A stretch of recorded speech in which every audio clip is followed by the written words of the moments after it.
Laughter, music, and the clinking of glasses filled the air.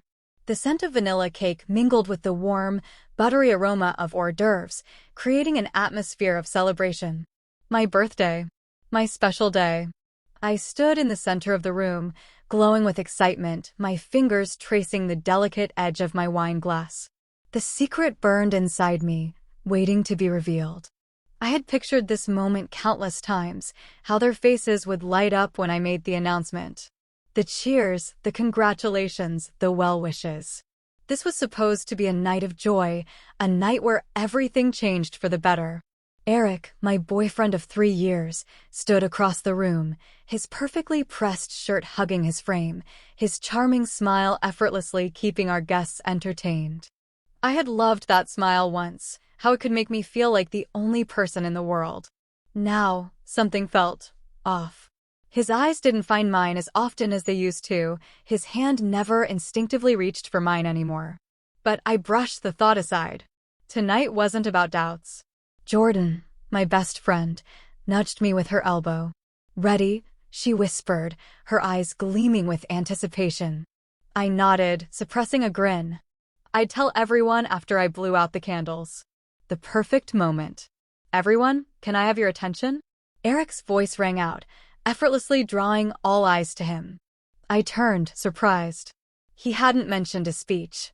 He stepped forward with an easy confidence, holding a small, beautifully wrapped box in his hands. The crowd hushed, curious. I blinked, heart skipping a beat. A ring? Was he actually going to? No, that wasn't Eric. Marriage wasn't something he wanted, at least not yet. He handed me the box with a smirk. "Happy birthday, babe." The room erupted into encouraging oohs and ahs, everyone leaning in to see my reaction. With a nervous laugh, I carefully untied the silk ribbon and lifted the lid. Inside was a single folded note. My stomach tightened. I glanced at Eric, confused, but he simply tilted his head as if urging me to read it. I pulled the note out, unfolded it, and scanned the words. "I deserve better. You are useless. I'm leaving you." My vision blurred. The words blurred. The world blurred. For a moment, I was sure I had read it wrong. A joke. It had to be a joke. My lips parted, but no words came out. The room had fallen eerily silent. A few chuckles surfaced, hesitant, awkward. "Wait, is this real?" someone asked. Eric laughed, shaking his head. "Oh, it's real." A ripple of shocked gasps followed. I forced myself to breathe. "You're breaking up with me?" My voice was calm. Too calm. Eric crossed his arms, his expression smug. "Mia, let's not pretend. You've been dragging me down for months. I've done enough charity work." Charity work. I swallowed against the lump in my throat. My nails dug into my palm, the paper crinkling in my tightening grip. My heart pounded, a furious rhythm against my ribs, but I didn't let it show. Laughter, real this time, broke through the room. Some of our so-called friends thought this was entertainment. A spectacle. Jordan was on her feet, her face a storm of anger. "Are you out of your damn mind?" Eric ignored her. His eyes were on me, waiting for a reaction, waiting for me to crumble. But I didn't. I inhaled, slow and steady, forcing a smile onto my lips. A genuine one. Because he didn't know. He didn't know about the life growing inside me. He didn't know that I had already seen his credit card statements, his secret messages, his pathetic little affair. He didn't know that I had been preparing for this moment before he even planned it. He thought he had humiliated me. He thought he had crushed me. But I would never let him win.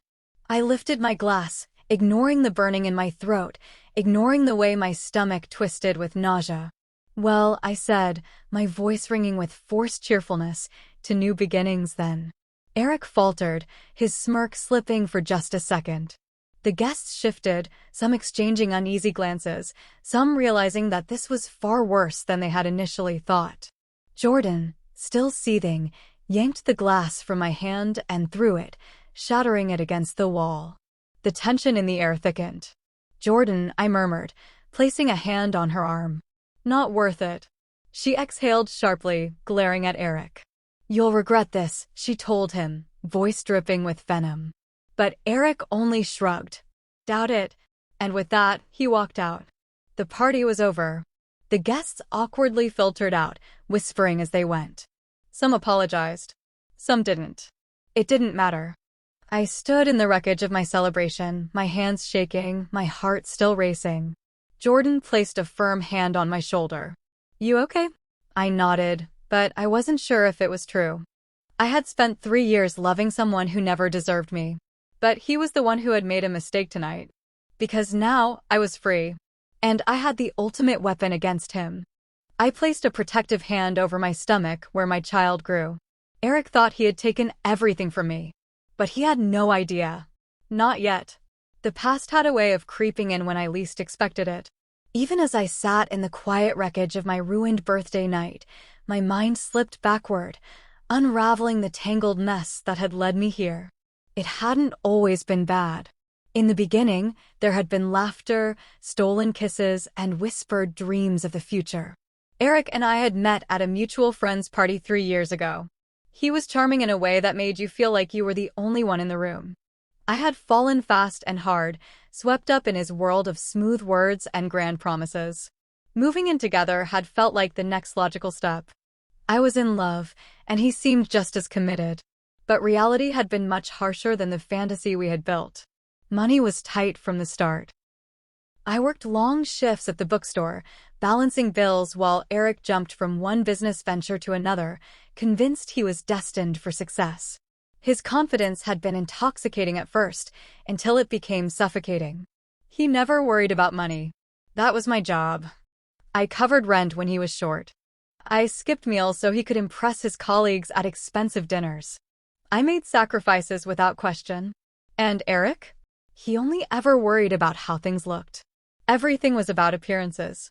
The car he drove, the clothes he wore, the image he projected. He thrived on admiration, on the illusion of being someone who had it all. I had been his support system, his safety net. Until the day I realized he didn't see me as a partner.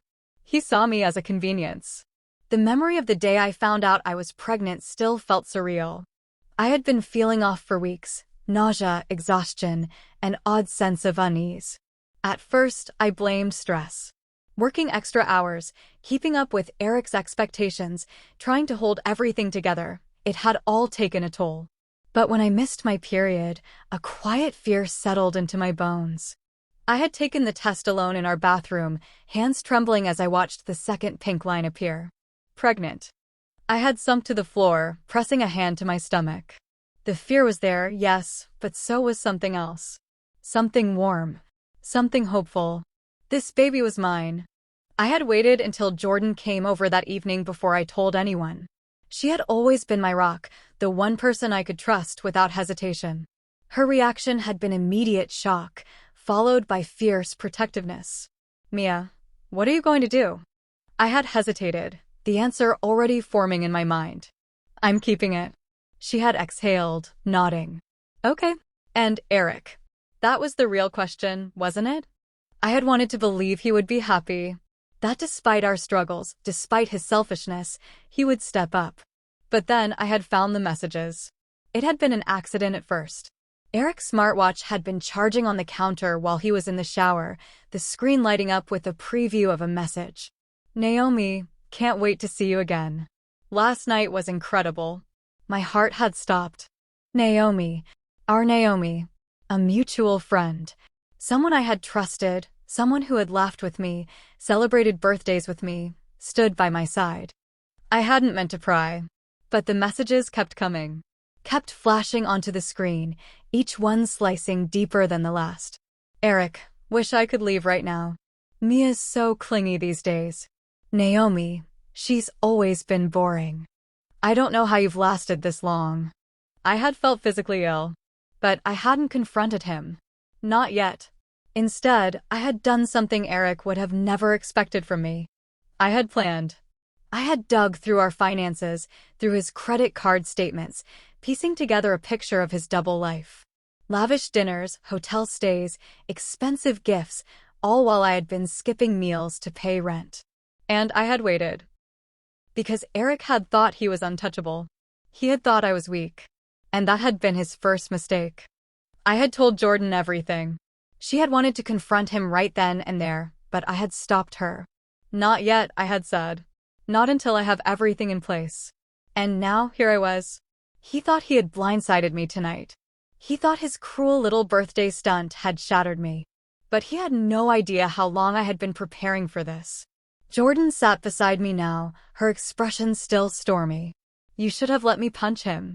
I let out a soft, humorless laugh. You would have broken his jaw. Exactly.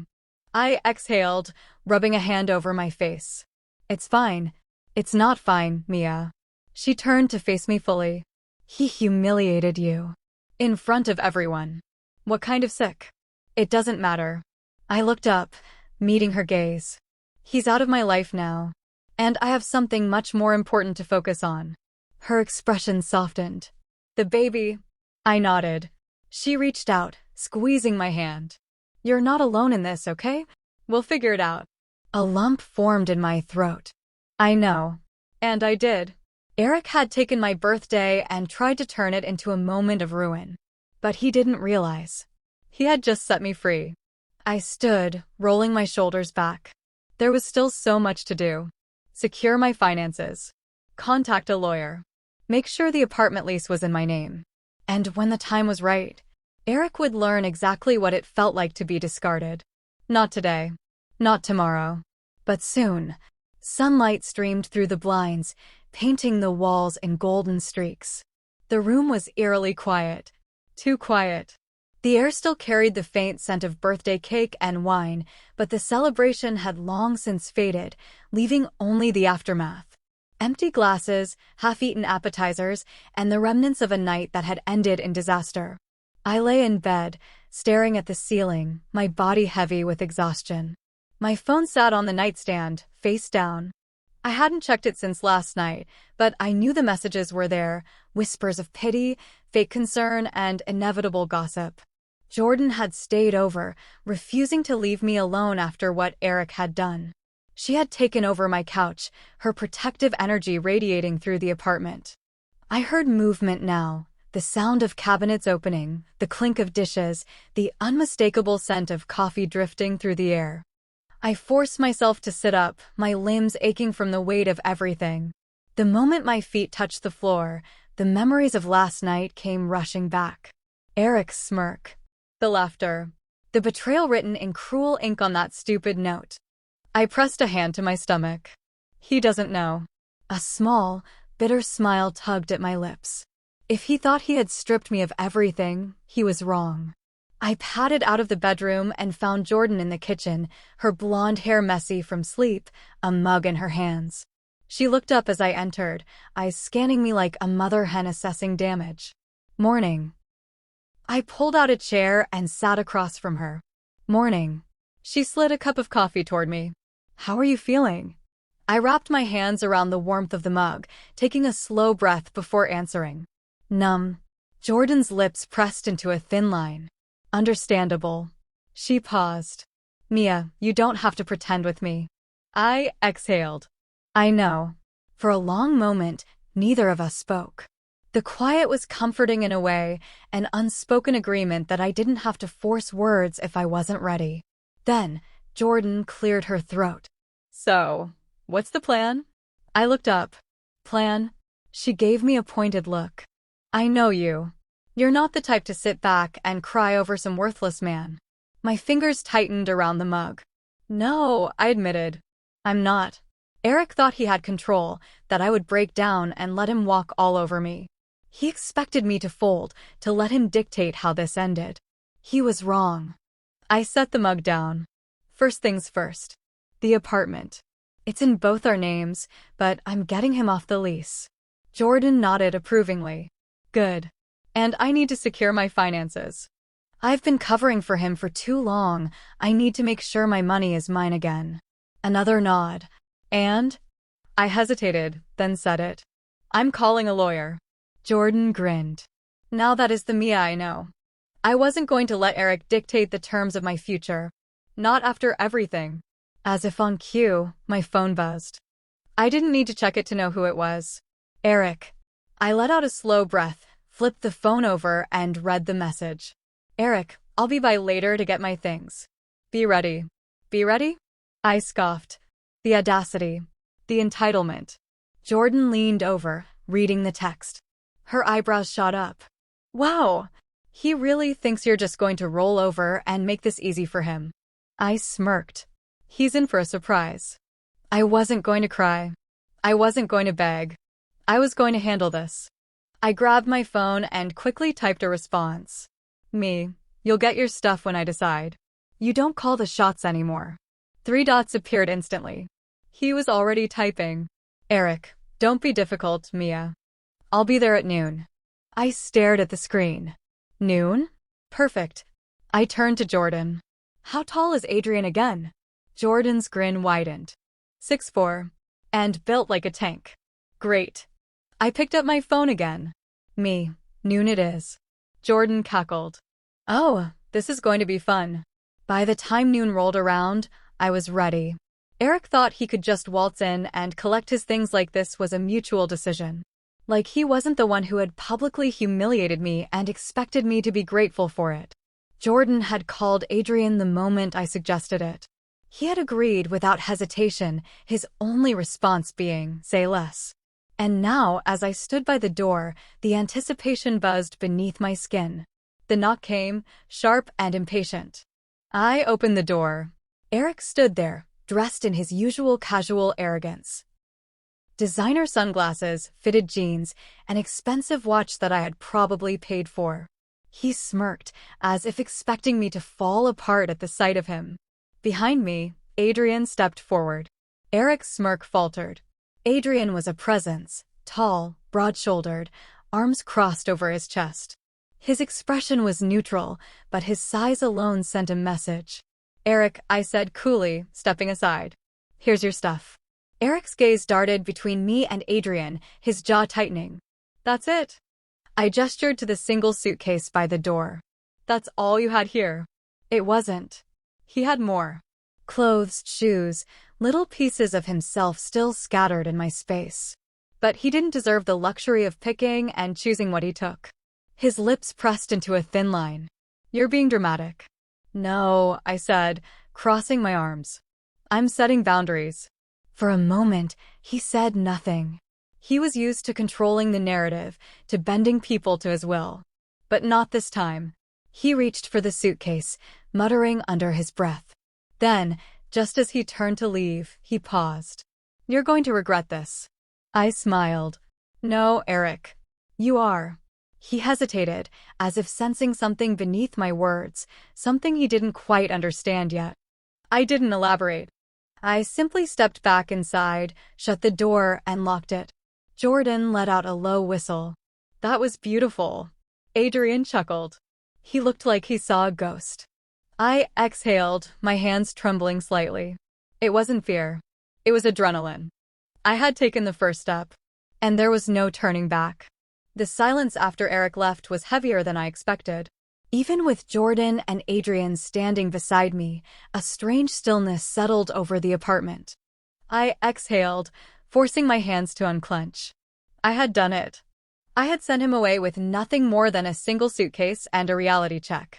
But this wasn't over. Not yet. Jordan flopped onto the couch, stretching her arms over her head. Well, that was satisfying. Adrian smirked, his arms still crossed. He looked like he was about to piss himself. I managed a small smile, but my mind was already moving to the next step. I had made my stand, but Eric wasn't the kind of person to accept a loss gracefully. He would try to spin this, to manipulate the situation in his favor. Which was why I needed to be 2 steps ahead. I pulled out my phone and scrolled through my contacts until I found who I needed. Jordan sat up, watching me. Who are you calling? I hit the dial button. Alice. Alice was a mutual friend. Or at least, she had been. She was the kind of person who floated between social circles, never quite committing to one side or the other. And more importantly, she had a tendency to know everything before anyone else did. She picked up on the 3rd ring. Mia, she said, her voice cautious. I was wondering when you'd call. I leaned against the kitchen counter. You know, don't you? A sigh. Everyone does. I swallowed back the bitter taste in my mouth. Of course, they did. Eric had made sure of that. I need to know something, I said, keeping my voice steady. How long? Alice hesitated, and that was answer enough. How long, Alice? I pressed. A beat of silence. Then, over a year. The words hit like a punch to the gut. I gripped the counter, my knuckles turning white. A year. I had spent an entire year of my life with a man who had already checked out, who had already replaced me. Jordan's eyes widened. What? Adrian muttered something under his breath, shaking his head. I closed my eyes, inhaling deeply. And Naomi? Alice sighed again. She's been avoiding you. She feels guilty, I think. I almost laughed. Guilt? Now? After over a year of sneaking around with my boyfriend? I clenched my jaw. Where is she?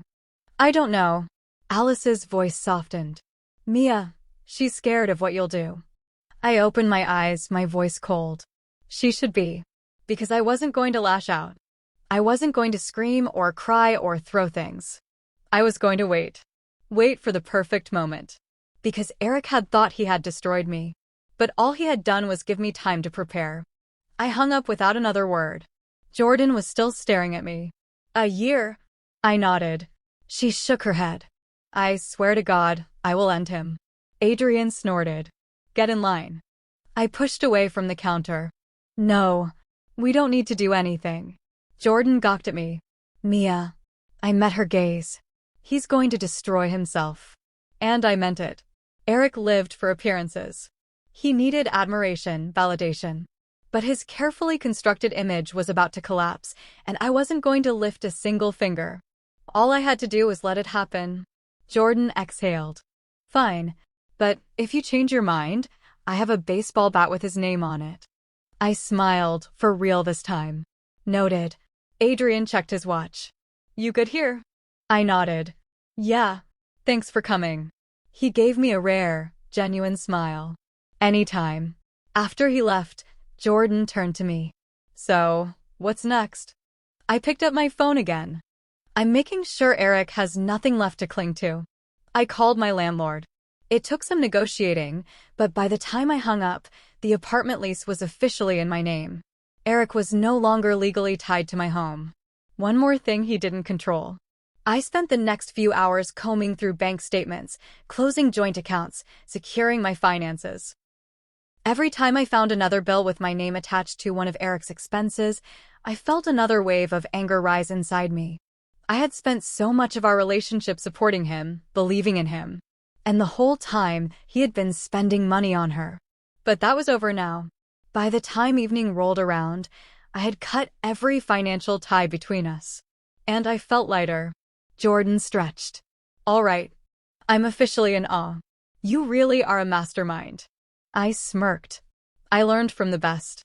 She grinned. Damn right you did. Then, she sobered. But seriously, Mia. I'm proud of you. I blinked, caught off guard. She continued, her voice softer now. Most people would be curled up in bed crying. But you? You're standing your ground. You're handling this like a queen.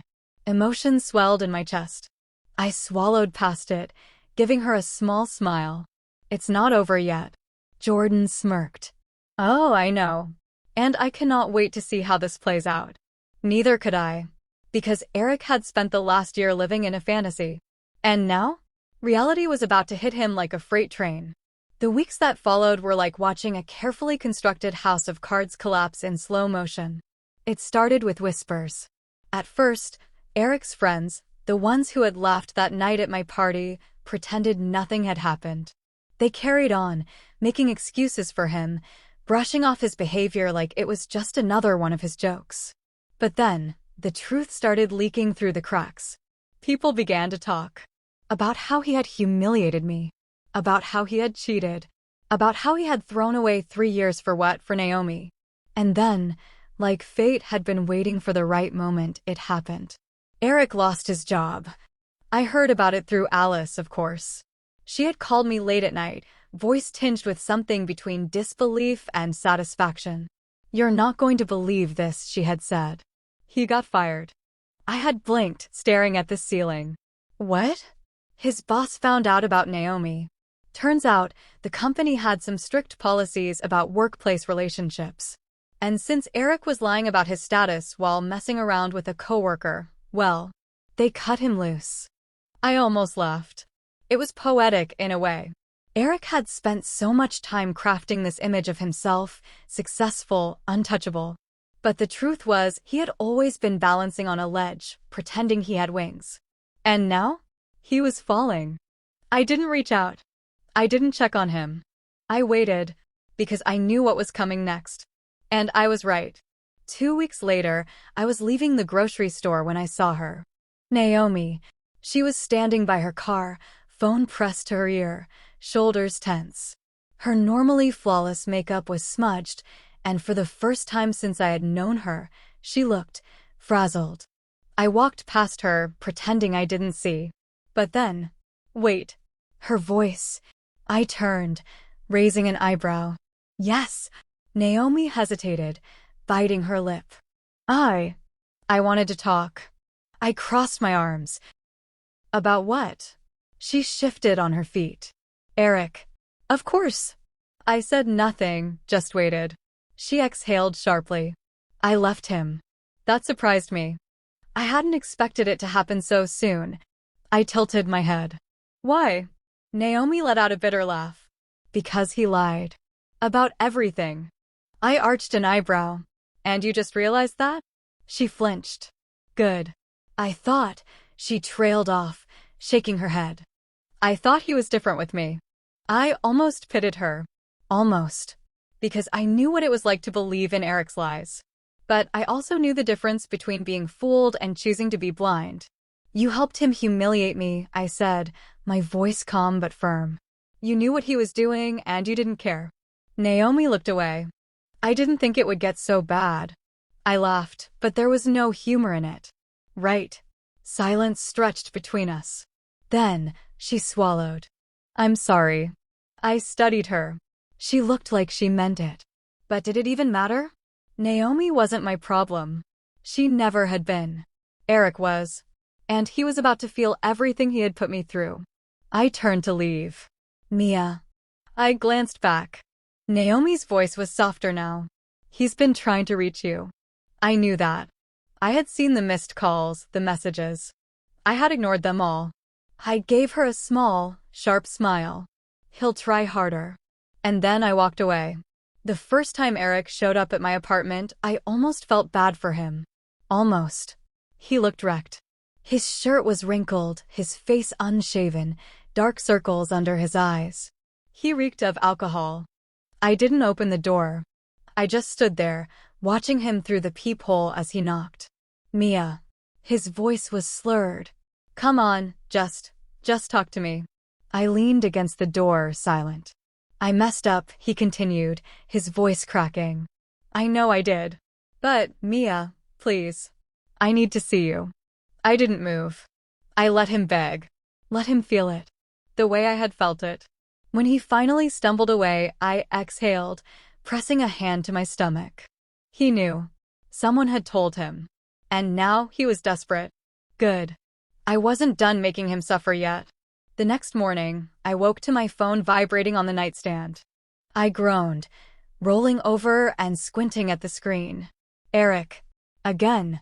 I let it ring until it stopped, watching his name disappear into silence. The voicemail icon popped up, but I didn't bother listening. He had been calling nonstop for the past 3 days, each attempt more frantic than the last. I knew why. He had finally figured it out. It must have been through gossip, whispers spreading through the same social circles that had laughed at me weeks ago. Maybe Naomi had finally cracked, or maybe someone else let it slip. But now, Eric knew I was pregnant. And he was panicking. I swung my legs over the bed, stretching. Today was the day. I had agreed to meet him. Not because I wanted to, but because it was time to lay out the rules. I would not be manipulated. I would not be controlled. If Eric wanted to be part of this child's life, he would do it my way. I got ready slowly, pulling on a soft sweater and jeans. My stomach wasn't showing much yet, just a slight curve, but I placed a hand over it anyway. A reminder. I wasn't just doing this for myself anymore. Jordan sat on the couch when I stepped into the living room, sipping her coffee. "You sure about this?" I nodded. "Yeah." She studied me for a moment, then exhaled. "Okay. But if he so much as raises his voice, I swear." I smirked. "I can handle it." Jordan sighed.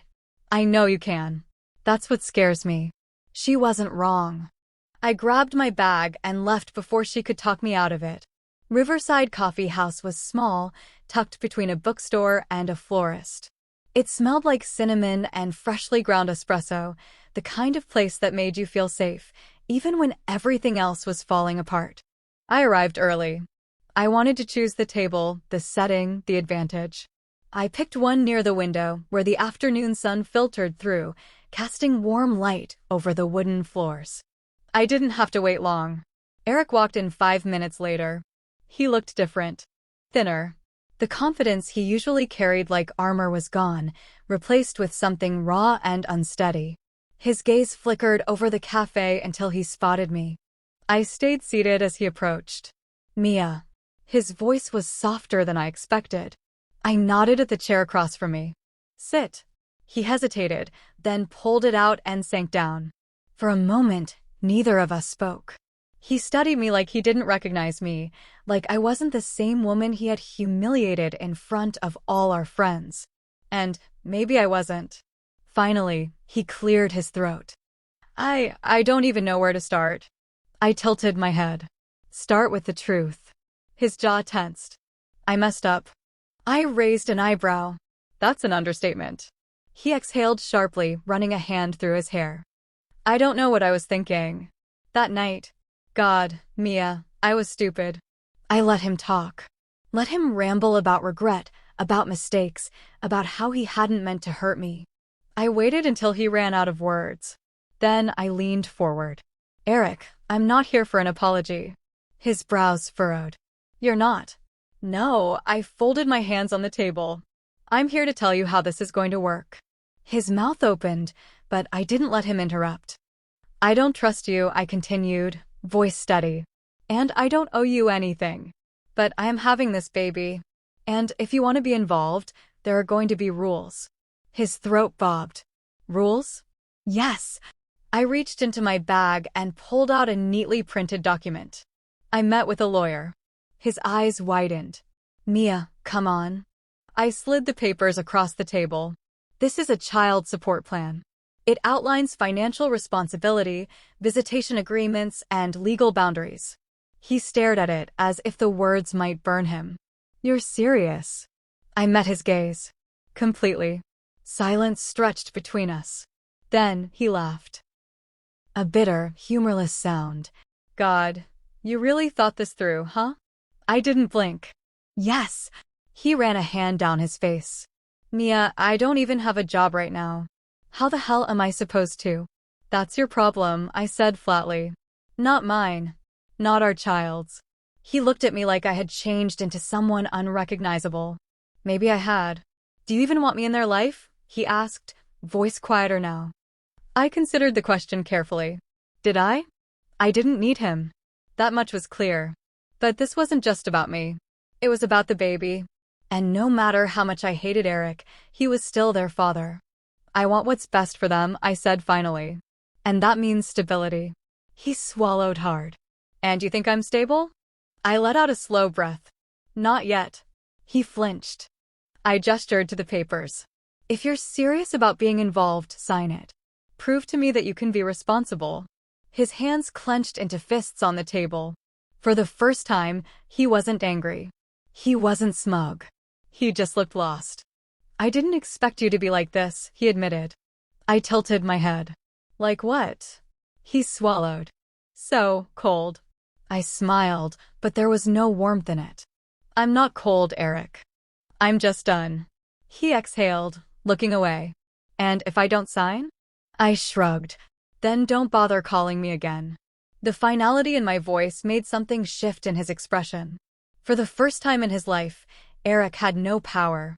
I did. And I wasn't giving it back. He looked down at the papers again, running a hand through his hair. I need time to read this. I nodded. You have a week. His lips pressed together. Okay. I stood, grabbing my bag. Good. He watched me, something unreadable in his eyes. Mia. I paused. His voice was almost small when he spoke. Are you happy? I considered the question. Then I smiled. I will be. And with that, I walked away. The days after the cafe meeting passed in a blur of preparation. My apartment, once a place of shared memories with Eric, was slowly becoming something new, something mine. I rearranged the furniture, got rid of old things that reminded me of him, and filled the space with pieces that made me feel safe. The nursery was still a work in progress. Jordan had helped me pick out the perfect shade of sage green for the walls, and Adrian had promised to help assemble the crib this weekend. Step by step, I was building a life that no longer had Eric at the center of it. And yet, a part of me kept waiting for the other shoe to drop. For Eric to find a way to twist the situation back into his favor, to manipulate me into softening. But something strange happened instead. He stayed quiet. For an entire week, there were no calls.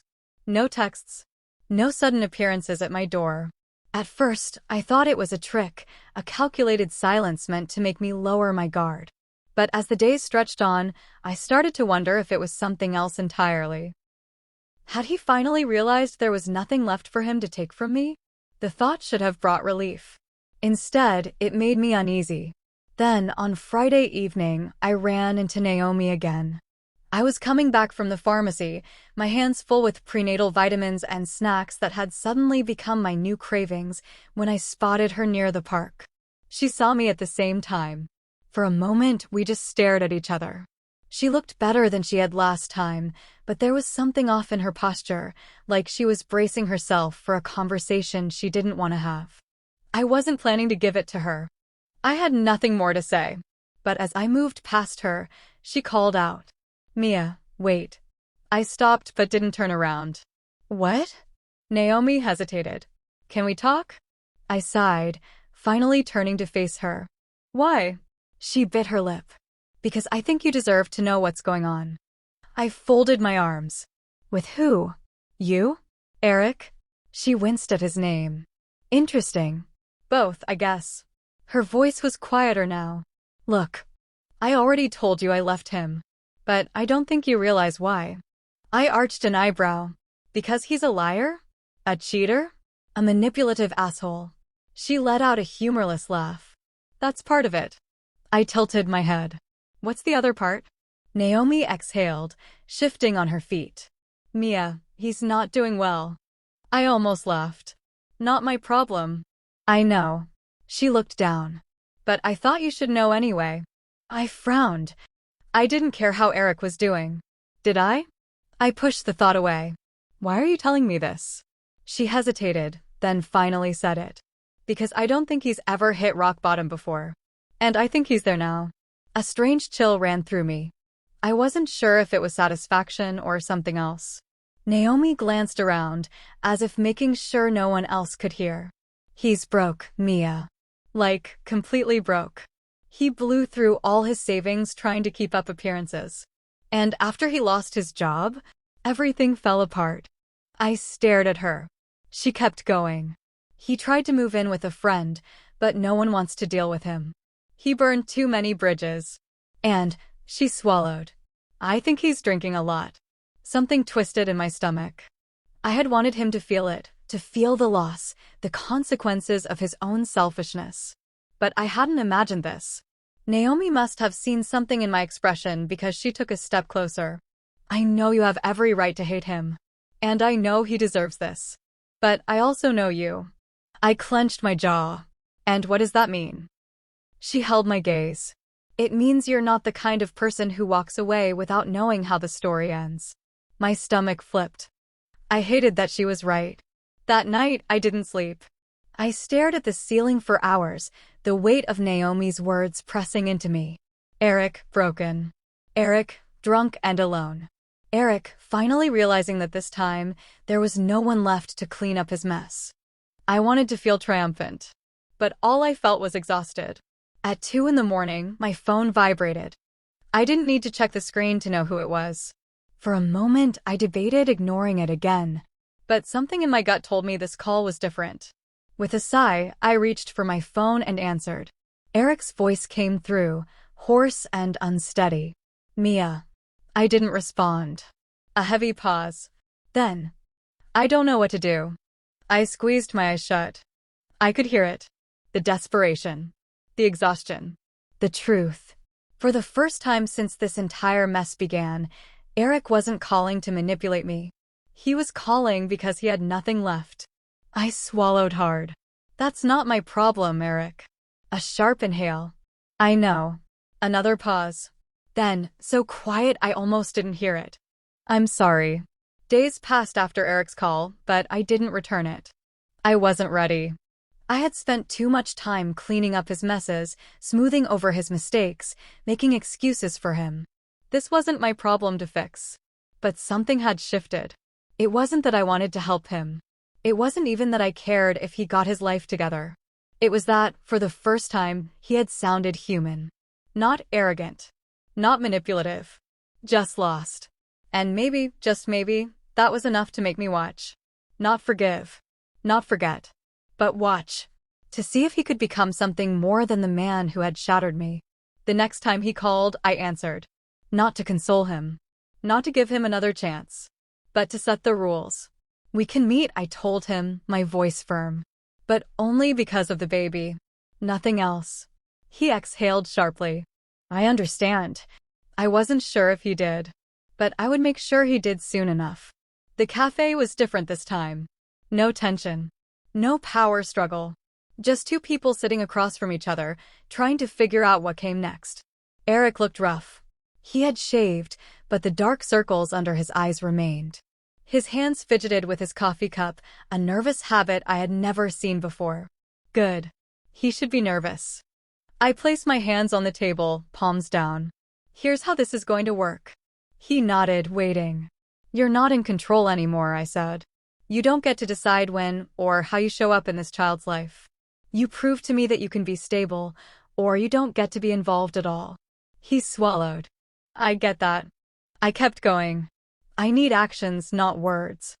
I don't care about apologies. I don't care about promises. I care about what you do. He nodded again. Okay. I studied him. Are you in therapy? He blinked. What? I tilted my head. Therapy. Are you in it? He looked away. No. I exhaled, shaking my head. Then start. His mouth opened, but I didn't let him argue. You have a lot to unpack, Eric, I said. The way you treated me. The way you handled your life. You don't just wake up one day and fix that. You work on it. His jaw tensed. You think I'm broken. I think you need to figure out why you destroyed everything you had, I said. And I think you need professional help to do that. He ran a hand down his face. Jesus, Mia. I didn't blink. You don't have to do it. But if you want to be in this child's life, you do. A long silence. Then, finally, he nodded. Okay. I tilted my head. Really? His lips pressed into a thin line. I don't want to be this person anymore. For the first time, I believed him. Just a little. Small changes happened over the next few weeks. Eric didn't push. He didn't demand. He showed up. He sent me proof that he had enrolled in therapy. He got a part-time job at some local office, nothing glamorous, nothing impressive, but it was something. And, most surprisingly, he asked questions about the pregnancy. How are you feeling? Is the baby kicking yet? What do we need to prepare for? It wasn't enough. Not yet. But it was a start. One night, I was setting up the crib when there was a knock at the door. I opened it, expecting Jordan, but instead, I found Eric standing there, a box in his hands. I frowned. What is that? He rubbed the back of his neck. Baby stuff. I blinked. He shifted uncomfortably. I know I've been useless. And I know I have a lot to make up for. But I was at the store and I saw some things and I don't know, Mia. I just bought them. He held out the box. I hesitated, then took it. Inside were baby clothes. Soft, neutral-colored onesies, tiny socks, a plush toy shaped like a bear. It was simple. But it was something. For the first time in a long time, I didn't feel anger when I looked at him. I wasn't sure what I felt. But it wasn't anger. Eric wasn't perfect. Hell, he wasn't even consistent. There were days he still felt distant. Days where I wondered if he was doing all this just to look good, rather than be good. But then, there were moments like this, where he showed up, quiet and hesitant, offering small, unexpected gestures. And I wondered, could he really change? Or was I just fooling myself again? Days passed after Eric's call, but I didn't return it. I wasn't ready. I had spent too much time cleaning up his messes, smoothing over his mistakes, making excuses for him. This wasn't my problem to fix. But something had shifted. It wasn't that I wanted to help him. It wasn't even that I cared if he got his life together. It was that, for the first time, he had sounded human. Not arrogant. Not manipulative. Just lost. And maybe, just maybe, that was enough to make me watch. Not forgive. Not forget. But watch. To see if he could become something more than the man who had shattered me. The next time he called, I answered. Not to console him. Not to give him another chance. But to set the rules. We can meet, I told him, my voice firm. But only because of the baby. Nothing else. He exhaled sharply. I understand. I wasn't sure if he did. But I would make sure he did soon enough. The cafe was different this time. No tension. No power struggle. Just two people sitting across from each other, trying to figure out what came next. Eric looked rough. He had shaved, but the dark circles under his eyes remained. His hands fidgeted with his coffee cup, a nervous habit I had never seen before. Good. He should be nervous. I placed my hands on the table, palms down. Here's how this is going to work. He nodded, waiting. You're not in control anymore, I said. You don't get to decide when or how you show up in this child's life. You prove to me that you can be stable, or you don't get to be involved at all. He swallowed. I get that. I kept going. I need actions, not words. I don't care about apologies. I don't care about promises. I care about what you do. He nodded again. Okay. I studied him. Are you in therapy? He blinked. What? I tilted my head. Therapy. Are you in it? He looked away. No. I exhaled, shaking my head. Then start. His mouth opened, but I didn't let him argue. You have a lot to unpack, Eric, I said. The way you treated me. The way you handled your life. You don't just wake up one day and fix that. You work on it. His jaw tensed. You think I'm broken. I think you need to figure out why you destroyed everything you had, I said. And I think you need professional help to do that. He ran a hand down his face. Jesus, Mia. I didn't blink. You don't have to do it. But if you want to be in this child's life, you do. A long silence. Then, finally, he nodded. Okay. I tilted my head. Really? His lips pressed into a thin line. I don't want to be this person anymore. For the first time, I believed him. Just a little. Small changes happened over the next few weeks. Eric didn't push. He didn't demand. He showed up. He sent me proof that he had enrolled in therapy. He got a part-time job at some local office, nothing glamorous, nothing impressive, but it was something. And, most surprisingly, he asked questions about the pregnancy. How are you feeling? Is the baby kicking yet? What do we need to prepare for? It wasn't enough. Not yet. But it was a start. One night, I was setting up the crib when there was a knock at the door. I opened it, expecting Jordan, but instead, I found Eric standing there, a box in his hands. I frowned. What is that? He rubbed the back of his neck. Baby stuff. I blinked. He shifted uncomfortably. I know I've been useless. And I know I have a lot to make up for. But I was at the store and I saw some things and I don't know, Mia. I just bought them. He held out the box. I hesitated, then took it. Inside were baby clothes. Soft, neutral-colored onesies, tiny socks, a plush toy shaped like a bear. It was simple, but it was something. For the first time in a long time, I didn't feel anger when I looked at him. I wasn't sure what I felt. But it wasn't anger. Eric wasn't perfect. Hell, He wasn't even consistent. There were days he still felt distant. Days where I wondered if he was doing all this just to look good, rather than be good. But then, there were moments like this, where he showed up, quiet and hesitant, offering small, unexpected gestures. And I wondered, could he really change? Or was I just fooling myself again? The hospital room was a blur of beeping monitors, hushed voices, and the sterile scent of antiseptic. My fingers clenched the cool metal railing of the hospital bed as another wave of pain crashed through me, sharp and unforgiving. "Breathe, Mia." Jordan's voice came from beside me, her grip on my hand tight and reassuring. "You're doing amazing." I panted, nodding, but my entire body was trembling from the sheer force of the contractions. Sweat dampened my hairline, and I could barely focus on anything but the pressure radiating through my body. Everything was happening so fast. 1 minute I had been home, folding baby clothes and planning a quiet evening. The next, my water broke and suddenly we were here racing to the hospital, nurses bustling around me, the world shifting into a haze of anticipation and pain. And then there was Eric. He was standing in the corner, looking as out of place as a thunderstorm in a clear sky. I had told him he could come, not because I needed him, but because I wanted him to understand, really understand, what this moment meant. This wasn't about him. This was about our daughter. "All right, Mia, you're almost there." The doctor's voice was calm, guiding. One more big push. I sucked in a breath, bracing myself. Pain, pressure, and then a cry, a sharp, piercing wail that cut through the room like a song I had been waiting my whole life to hear. My entire body sagged in relief as I gasped for air, my vision swimming with exhaustion and something else, something overwhelming. Love. The kind of love that wasn't instant but eternal.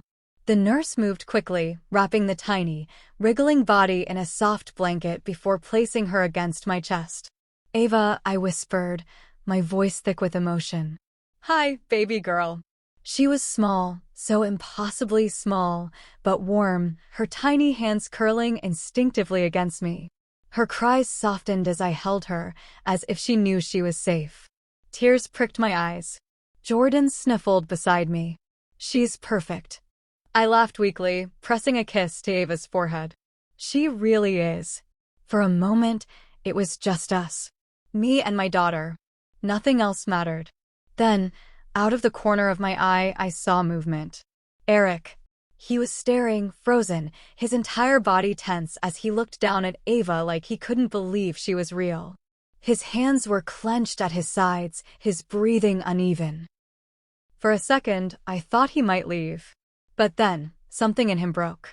His shoulders shook. His face crumpled. And to my utter shock, Eric cried. Not the forced kind of tears he had used in the past, not the manipulative kind meant to earn sympathy. This was raw, real. The kind of emotion that came from knowing you had lost something precious long before you even understood its value. I didn't say anything. I didn't have to. He wiped at his face roughly, like he was ashamed of the display, before hesitantly stepping closer. "Can I?" His voice cracked. "Can I hold her?" I studied him carefully. Eric was still Eric. He was still flawed, still uncertain, still carrying the weight of his past mistakes. But in this moment, I saw something else. A man standing at a crossroads. A father meeting his daughter for the first time. I nodded, my heart hammering. The nurse helped as I carefully transferred Ava into his arms. Eric looked down at her, his breath shuddering. His hands trembled slightly as he held her close, like he was afraid he might break her. "Hi, Ava," he murmured, his voice barely above a whisper. She made a small noise, her tiny fingers twitching against his chest. Eric let out a shaky laugh.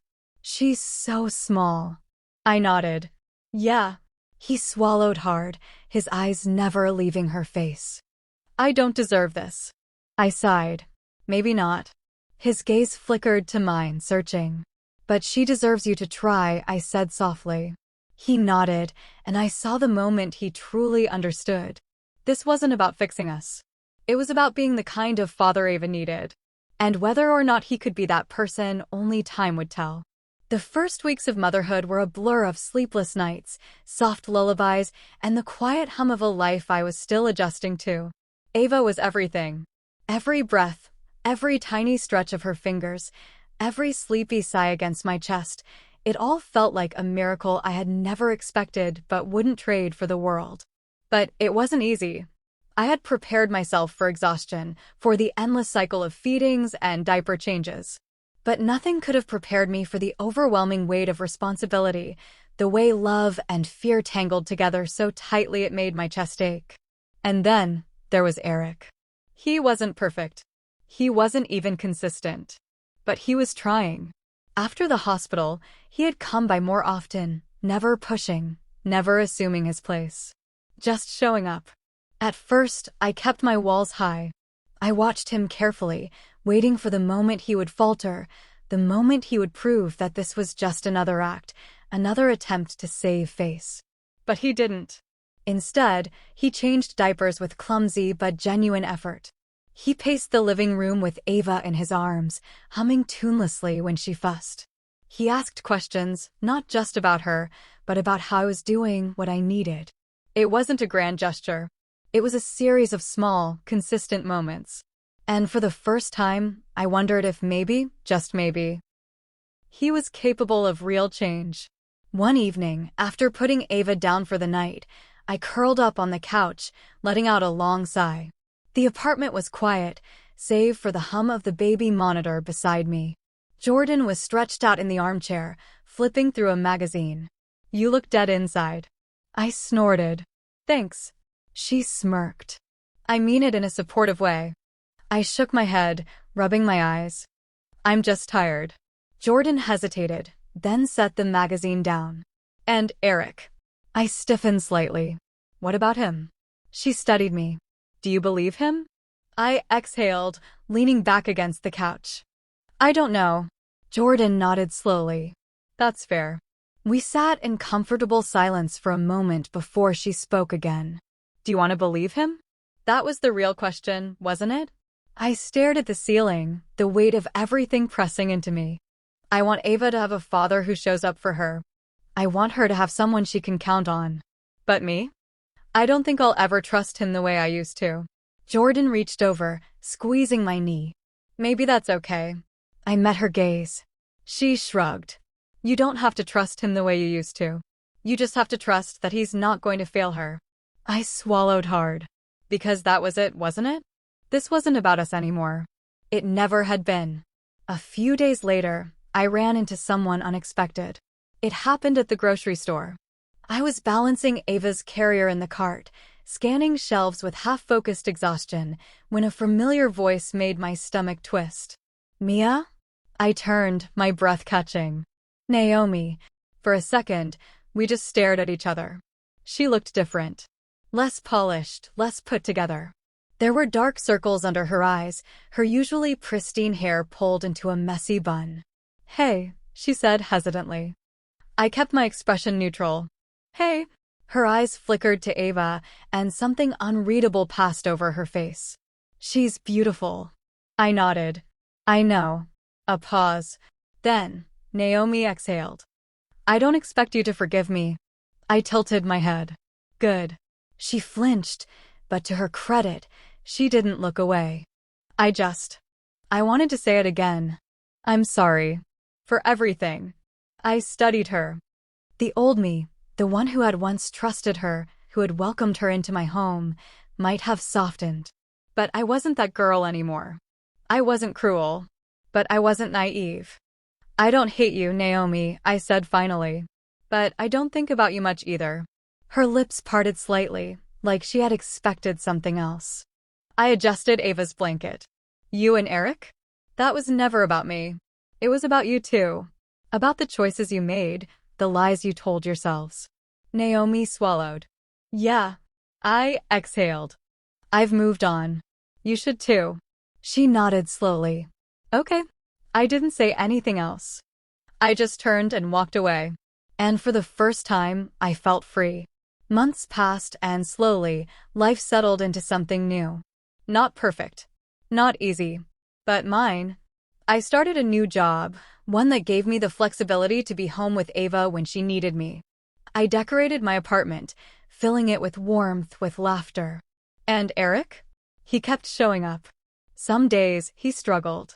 There were moments when I could see the old patterns creeping back, the weight of who he used to be pressing against who he was trying to become. But he fought it. He fought for her. And that was enough. On my next birthday, I didn't expect anything special. I had spent the past year rebuilding myself, and that was enough of a celebration. But when I stepped into my apartment that evening, I froze. There, on the coffee table, was a small box. For a split second, my stomach dropped. Another box. Another birthday. Another message. But when I stepped closer, I saw the difference. This wasn't from Eric. It was from Jordan. I opened it slowly, my fingers careful. Inside was a simple charm bracelet. A tiny silver heart, engraved with one word. Strength. A lump formed in my throat. Jordan appeared in the doorway, grinning. "Happy birthday, badass." I laughed, swiping at my eyes. "You're ridiculous." She shrugged. "I know." And for the first time in a long time, I let myself feel it. Happiness. Not just survival. Not just getting through it. But real, true happiness. Eric had once thought he could break me. But all he had done was make me stronger. And now? I was finally free.